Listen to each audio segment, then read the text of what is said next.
Scholarship పడలేదని పై చదువులకు వెళ్లడానికి inter మెమోలు ఇవ్వకపోవడంతో పట్టణంలోని ఎంఎస్ కళాశాల ముందు బీఎస్ఎఫ్ఐ ఆధ్వర్యంలో ధర్నా నిర్వహించారు. విద్యార్థులు మెమోలు ఇవ్వకపోవడంతో వారు పై చదువులకు వెళ్లడానికి అంతరాయం కలుగుతుందని అన్నారు. విద్యార్థుల హక్కులను కాపాడుకుందాం. సర్టిఫికెట్లను వెంటనే విడుదల చేయాలి. ఎంఎస్ కాలేజ్ యాజమాన్యంపై పేరు Karna Premanand, Bahujan student federation of India state vice president మాట్లాడుతున్నాను.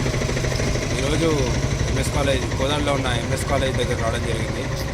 ఇక్కడ వరుణ్ అనే విద్యార్థి చదువుకొని సర్టిఫికేట్ అడగగా వీళ్ళు స్కాలర్షిప్ పైసలు ఏవైతే ఉన్నాయో ఫీజు కట్టమని చెప్పి మేనేజ్మెంట్ డిమాండ్ చేయడం జరిగింది.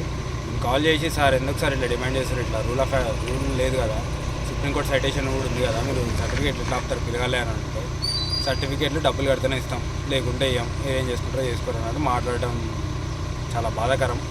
సుప్రీంకోర్టు తీర్పులను కూడా లెక్క చేయకుండా వీళ్ళు ఎట్లెట్లా నడుపుతున్నారో నాకు అర్థం కావట్లేదు. కన్సర్న్ డిఐఓ గారు ఏం చేస్తున్నారు, ఆర్ఐఓ గారు ఏం చేస్తున్నారు, ఇంత ఇక్కడ సుప్రీంకోర్టు తీర్పులను లెక్క చేయకుండా, గవర్నమెంట్ని లెక్క చేయకుండా, ఏది లెక్క చేయకుండా వీళ్ళు కాలేజీలు ఎట్లా నడుపుతున్నారు, పిల్లల్ని ఎందుకు ఇబ్బంది పడుతున్నారు. ఇప్పుడు స్కాలర్షిప్ ఇవ్వకపోతే గవర్నమెంట్ తప్పది, పిల్లగాని తప్ప ఎట్లయితుంది. ఇప్పుడు పిల్లగాడు నెక్స్ట్ అడ్మిషన్ వేయడానికి డిగ్రీనో బీటెక్కో లేకుంటే బీఫార్మసీనో ఏదో వేయడానికి ఆ పిల్లగాడికి సర్టిఫికేట్లు కావాలి. మరి ఆ సర్టిఫికేట్ లేకపోతే ఇప్పుడు ఈ పిల్లగాడు ఇంకా హైయర్ ఎడ్యుకేషన్ చదువుకోవద్దా? అంటే ఎస్సీ ఎస్టీ బీసీలు ఇట్లనే నష్టపోతూ ఉండాలా? ఇప్పుడు ఎంఎస్ కాలేజ్ చైర్మన్ ఉన్నాడు పండిత నాగిరెడ్డి సార్, ఆ సార్ క్యాస్ట్ వచ్చేసి రెడ్డి, ఇప్పుడు ముఖ్యమంత్రి గారు రేవంత్ రెడ్డి. మీకు కొట్లాట అయితే మా పిల్లగాళ్ళని ఎందుకు ఇబ్బంది పెడుతున్నారు?